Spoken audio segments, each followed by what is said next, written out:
This is going to be a June 2024 telephone update to my living room here. I've done a few adjustments since I showed these last time. I've got the red phone 746L for 1968. This is the main phone of the living room. This is the landline. The line this is on is also shared. It's a shared line this is on. I've got a second phone in this house. What's over in my Huawei room? What's a GEC 746 Mark 1. They're like this one, but a black one with the plain bezel. And that's right on the same line as this. And that also receives incoming calls as well on the PBX. I've got a PBX that does the conversion from pulse. And then that tape over. Reason why there's a bit of red tape, it's got my home number on the dial label. And this is a custom label because I've modified the label to use the PBX style GPO label, but I've modified it to have noughts as the emergency number and 0 for the exchange. Driving the outside, I go dial 0 here on the exchange. I've got this Telstra phone. I got for free a couple before I moved house. A tenant in the block where I lived in South Melbourne in Park Street.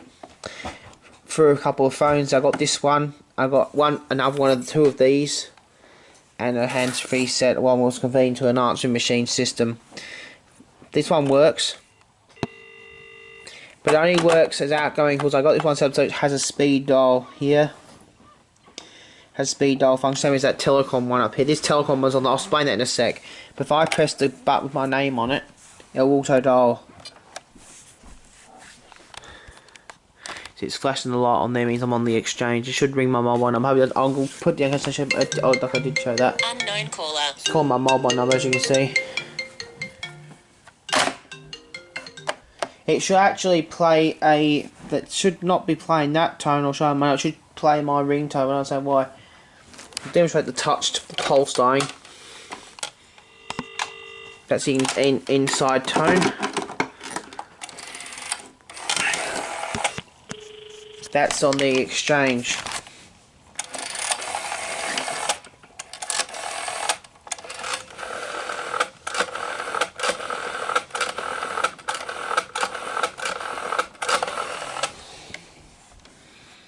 I dial my mobile number again, you'll hear it go through to my mobile.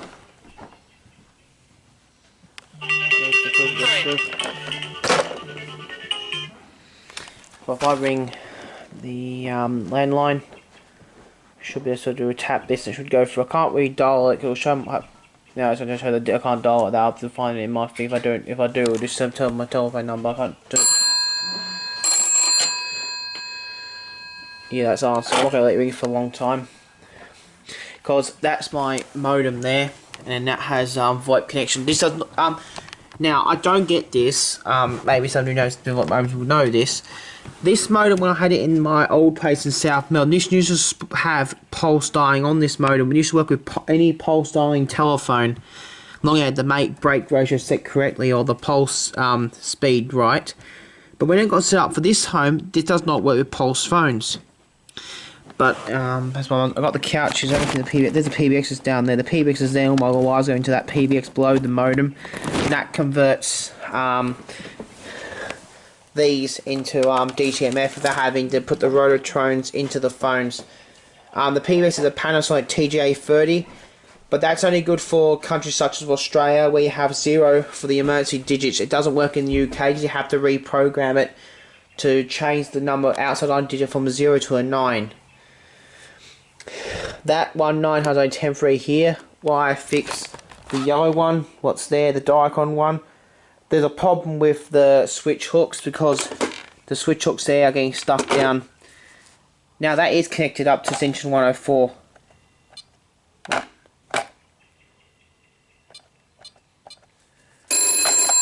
you can see. Now, I'll explain about this phone now. I have this mounted on the wall. And there's certain viewers have seen it yet on my channel, but this phone is not on VoIP. This goes over DTMF only to the 4G, but that little router thing there was a 4G router. These are quite not cheap, but they work perfectly If you don't want to have a landline that runs on wires, if you want to have a backup phone that goes over VoIP via 4G, this one goes over 4G. I'll show the SIM on the back of this. Here's the SIM there, just like Telstra. You can use these all over the world, long as you have 4G. I'm just going to pull it off, but I can't get back on. Now these are perfect, but they don't work with pulse dialing phones. But I actually can put a wire into that port there, and then plug straight into the PBX, and then when I dial the 0 on this, it will activate that, and I can dial from this phone, it will change the digits of tone, and it will run on this. I have done that. Now, the one, I can only run my phones in the back. I mentioned to Andy on his stream, I have the petrol generator. That is new. I don't really use it, but that's my petrol generator there. It runs on petrol, 4-stroke. But also, the best generator in your home is a diesel, because diesels are not that dangerous. Petrol is quite dangerous. If you try lighting petrol with a match, it will go straight up with a spark as well, but diesel is not easily combustible. Now, the antenna for the 4G, I'm not going outside, I'll switch my camera. There's the antenna for the 4G, it's like little wood outside of my balcony, and the wire comes in down to the modem. I can demonstrate, I'll read my mobile number. I can't put the mic on the telephone, because if I do, it'll give my mobile out to the world.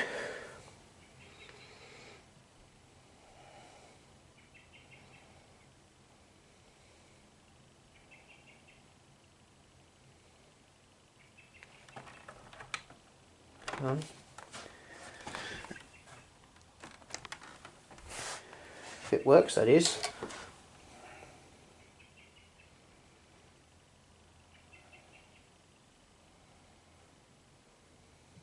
Next thing, my phone over there. I coded it up that way. I can actually have this running all phone numbers. I can dial any number off it. But if I ring that one, it'll ring.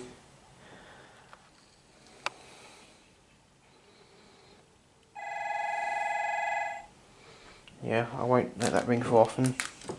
But these phones, the Telecom Australia TF200, I think they're called, or something like that number.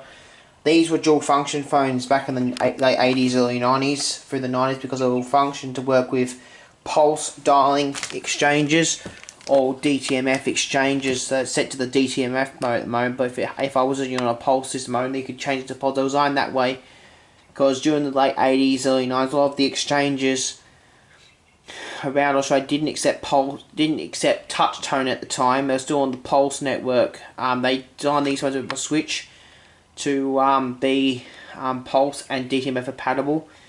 And the way you would know when to switch over to DTMF, you'd get the Telecom would ring you up back in the day, or they would have sent a letter out telling you switch on the back of your phone to touch tone dialing so it works on our exchanges. At the moment, that's set to the touch tone mode, so it works compatible with that mode. That mode does not accept pulse dialing unless I have it on a PBX or a pulse tone converter. I had a pulse tone converter actually on this the other time I had it set up, where I worked with my rotary phones. Now, when you have a PBX in your home, it's a good idea if anyone cables away. I've done that cable there. That cable runs to my bedroom. What I've got here is a proper old test set. It's the lines with test phone. I've got two of these. This one I've got set up. This is all original, this one. It's got the crop clips. I can go to the bare copper phone lines. And the thing was, back before the VoIP came out, I don't recommend one bad say to do. You actually could have tapped into people's phone lines with these and got free calls, funny enough. Say if no person you like very much, you knew where they could connect to their phone line in the box and get free calls off someone's phone line with these phones like these. But nowadays they don't work properly on most phone lines because most phones don't accept pulse dialing now. That's the one with the crop clips I have. And this is another one. I got these cheap off eBay, actually quite cheap on eBay. £5 each these cost. There's that plug there. That's a plug one. I did that. This one I got. It's being sold as spare parts, not working. But when I put the line on, it works as a phone. It's got a slight crack there. But as I'm not using this is being used often on my PBX. I don't mind a slight crack. But these have the unusual UK dial 21s on them. So dial 21 with the black with silver lettering dial plates with a dial 12 finger wheel. Now, These were built like these. These were built like this in the day they built, because they built them with metal things on dial 21. In case you drop these, they wouldn't break as easy as the plastic dials. But these are both used on my PBX. I need to test the PBX. But with these, you can install pulse tone givers into these to make them tone dialing. Then you could hack onto phone lines. I don't recommend doing it. A long time ago, I had one of these in my place, and I was able to test this on my actual phone line in the box out in the street. Well, not out in the street, but actually on the corner of my house. When I was with Telstra a long time ago, very long time ago, when I was about 16, 17, when I was with the technician, when I was switching my phone line with him, he said test your line, and I hooked this up to my to the copper phone line I had in my house. So this is when it was proper copper, not the copper going to the box and then over VoIP. It wasn't like that. It was actually to the exchange. Because a dustman lorry knocked down my phone line a long time ago. When we get reconnected, to put it into the box in your house and test it. And I tested this and it worked. In the end, we found the where it needed to be reconnected properly. But don't get one of these and hook it into a Telstra system. They will get mad if you're connecting them up. Because they won't like it up to their exchanges. They will do a lot of damage if they find you out. Plus, you can get a severe shock off the line as well if it rings and kicking stuff up. But mainly this is my new telephone setup, and therefore testing the PBX lines as well. That's the copper test to get straight to the copper lines, and that's the plug-in one. Somewhere I have a plug goes on there, the Australian jack on there with an RJ11 on the end. I plug into my RJ11 ports as well. But these work for testing the lines perfectly. Like I did test our copper phone a long time ago with the Telstra engineers to test when the line was being reconnected, and it worked. And even I tested it on my end, because we had to test the inside the house. There's my old place. There used to be a box on the wall where all the phone terminated. And that's why I tested these in to make sure I had internal dial tone. Now, I will say this with phone lines here, and also with the regulations.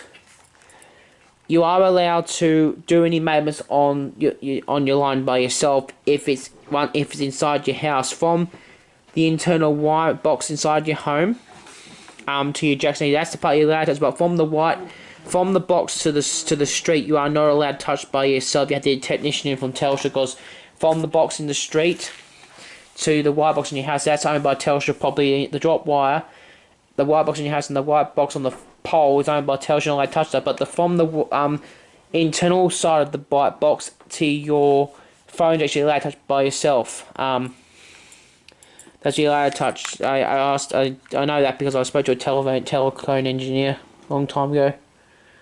We made him working on the phone lines in my old place. That's how I know that rule.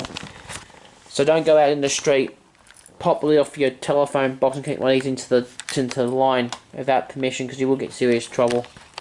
But this is my new telephone setup in my house now.